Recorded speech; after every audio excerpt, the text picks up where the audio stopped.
manifesting as negative self-assessments of health, belief in a shortened life expectancy, lack of initiative, and dependency on assistance from the state. In other words, the greatest damage to the people of Chernobyl was caused by bad information. These people weren't blighted by radiation so much as by terrifying but false information. We ought to ponder for a minute exactly what that implies. We demand strict controls on radiation because it is such a health hazard. But Chernobyl suggests that false information can be a health hazard as damaging as radiation. I'm not saying radiation is not a threat. I'm not saying Chernobyl was not a genuinely serious event. But thousands of Ukrainians who didn't die were made invalids out of fear. They were told to be afraid. They were told they were going to die when they weren't. They were told their children would be deformed when they weren't. They were told they couldn't have children when they could. They were authoritatively promised a future of cancer, deformities, pain, and decay. It's no wonder they responded as they did. From his book, State of Fear, Michael Crichton says, false fears are a plague, a modern plague. And I wonder how many times I am plagued by false information or false fears. I'm afraid of this because why? Well, because all these things would happen afterwards. How do you know? Well, just what I think. Well, Dendy, everything you think isn't always right. Right, Julie? Oh, yes. So we have this story of, Jesus gets on a boat, and this verse just stuck out at me when I was just reading it. I'm not sure I really paid much attention to it before. Jesus got into the boat, and the disciples followed him. You're getting in the boat? Then we're getting in the boat. You're going down this path? Well, then we're going down this path. It's Jesus who leads them into the boat. I'm sure Jesus knew there was a storm on the way. And then there's, these waves rise up. And remember, these are fishermen. These are guys who are used to this kind of stuff. But they were afraid. Must have been some kind of storm. And where's Jesus? Where do they find Jesus? Fast asleep. Fast asleep. Doesn't that make you mad when someone's fast asleep and you're all worked up? Blah, blah, blah, blah. Don't you care? No, I don't. But there was Jesus, fast asleep. And he's like, what are you afraid of? You're such little faith. Get winds, storms, stop. And they did. So what does fear cause? Well, it doubts and corrodes our own faith. The more fearful we are, the object of our faith becomes what? Fear, and not God. It turns us into control freaks. How many of you are control freaks? I probably should see every hand raised. But see, you're in control, aren't you? I'm not raising my hand. I don't care what he says. I'm not raising my hand. So, be fearless. How many of you are control freaks? Okay, almost a few more. Okay. I guess we'll deal with truth in the new year. How about that? That'll be our theme for the year, truth. Fear causes spiritual amnesia. It erodes our own faith. The more fearful we are, the object of our faith becomes what? Fear, and not God. It turns us into control freaks. How many of you are control freaks? I probably should see every hand raised. But see, you're in control, aren't you? I'm not raising my hand. I don't care what he says. I'm not raising my hand. So, be fearless. How many of you are control freaks? Okay, almost a few more. Okay. I guess we'll deal with truth in the new year. How about that? That'll be our theme for the year, truth. Fear causes spiritual amnesia. Well, you had this feeding of the 5,000. And, this little boy brings up 2 fish, 5 loaves of bread, and Jesus feeds, 5,000 to 15,000 people.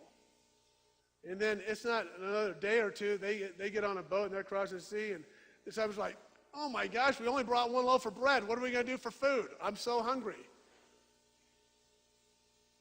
Did you just not remember what just happened like yesterday or the day before? He fed 15,000 people with just fewer food than what you got right now. What are you afraid of? But fear causes this amnesia. We forget what God has done. You know, I think that's why I like doing that top 10 list every year. I like to remember what happened this last year. I like to remember that God got me through certain things. I was afraid of, I've talked to you. Safety then becomes our God. Safety becomes our God. I love my hair. Oh gosh, I love my hair. Have for years. It's been very precious to me. Well, then in February, remember what happened last February? Shaved it all off. Oh! But you know what? It's okay. It came back. Miles, sorry, it won't come back.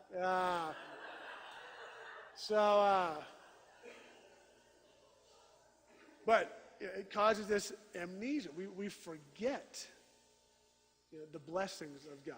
We forget that God's able to pull us through and bring us through.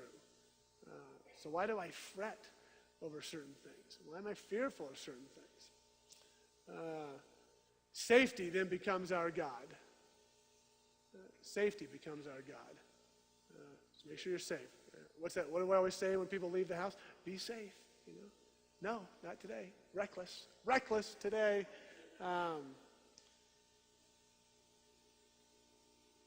It's hard. I mean, I know with us having children, some of you have children. Some of you are children. You want to protect them. You make sure they're okay. You want to do everything possible to protect. And the reality is, the best thing, how are you afraid? Oh, you have little faith. Have them fall down on their face every now and then. Maybe they need to experience, they have to experience pain. We don't want that for our children. Nobody wants that. But all of us have to experience pain to grow. Our greatest growth periods happen after what? Pain. So why do we avoid pain? I want to grow, but don't make it painful, okay, Lord? Wow, that's exciting, isn't it? So we become so safety conscious, we forget that God may want us to walk through the fire here to get to a better place, a better point in our life, a stronger place in our life. So don't let fear allow safety to become our God. Why are you afraid? Oh, you have little faith. Why am I afraid? You ever think about that? Why are you afraid? Maybe it's instilled into you by your parents. I know Julie's afraid of snakes. It's irrational to me. Why would you be afraid of snakes? I mean, you can't move very fast. You don't encounter that many in your lifetime. But her mom was afraid of snakes. I don't know, did your mom have any experience with snakes or anything? I mean, a few at the zoo. Yeah. And, and so it traveled down to Julie, and so where are the fears that you have? Where do they come from? Who do they come from? Are they really yours, or were they just passed down to you? The church has done an incredible job over the last two millennia of instilling fear in people. It drives me crazy. You better watch out. Better not pout. Better not doubt, or you're going to be out. It's just, our little daughter Faith, we went to, I was here, of course, but then after the 4:30 service, family went over to some friends' home, and then I joined them after the 7 o'clock at the 6 o'clock service, and then after that, then we went over to some other folks' home, and then I had to leave, and then by the time Julie and Faith and Joshua were driving home, it was about 11 o'clock. And so Faith says, Mom, we need to pray for the old people. We need to pray for the sick people. We need to pray for the lonely people. And Julie's like, Well, honey, why is that? Santa's coming tonight. I want to make sure I'm on the nice list.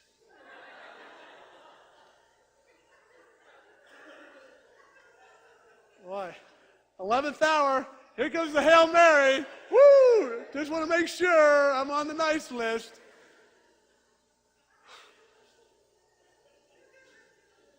What does that say about us? I mean, did we instill that fear in her? Or? I don't know. Anyway, what are you afraid of?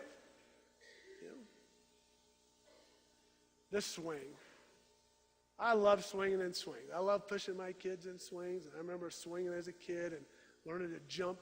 We'd have jumping contests. Who could jump the furthest. And we had jumping contests to see who could slide out the back of the swing and land the furthest back. And that's treacherous. That's difficult. And when I push my kids, do the underdog. Okay, and push and then go up. And, then they drop behind me and hopefully don't hit me on the head. And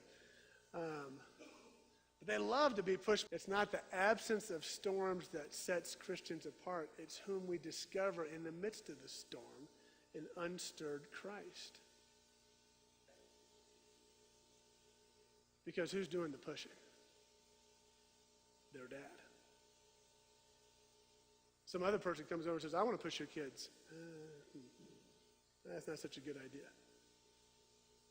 I don't know how trustworthy they would be of someone else pushing. The fact is that whatever swing we're on, our Heavenly Father is the one pushing the swing. And we're safe. We're okay. We're going to be all right.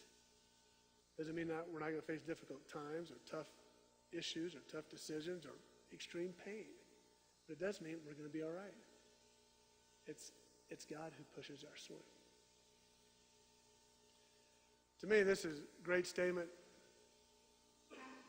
It's not the absence of storms that sets Christians apart. It's whom we discover in the midst of the storm, an unstirred Christ. When I'm panicking and I'm fearful about something, what do you think Jesus is doing? Oh my gosh, David, you ought to be afraid. Oh, be very, very afraid. I'm even afraid. Oh, the angels are afraid. You ought to be afraid. Do you think that's what Jesus is doing? He's just like, what are you doing? My goodness, I'm right here. I got your back. My heart rate has not increased. My blood pressure is low. My anxiety level is non-existent. I'm in charge here. I got things under control. Just relax. So, what's going to happen? What is the date today? The 26th. So 5 days from now, so Friday night at midnight, what a new year is going to be ushered in. January 1st, 2011. And Jesus is going to get in the boat called life. And we as his disciples, we have some choices to make. You can get in the boat, or you can stay on the shore. The shore is safe. Not much fun. Not very exciting. Or you can get in the boat. And when we get in the boat, then there's even more questions to answer. When the storms arise, because they will arise, they will come up. Will I stare at the storm, or will I stare at the Savior?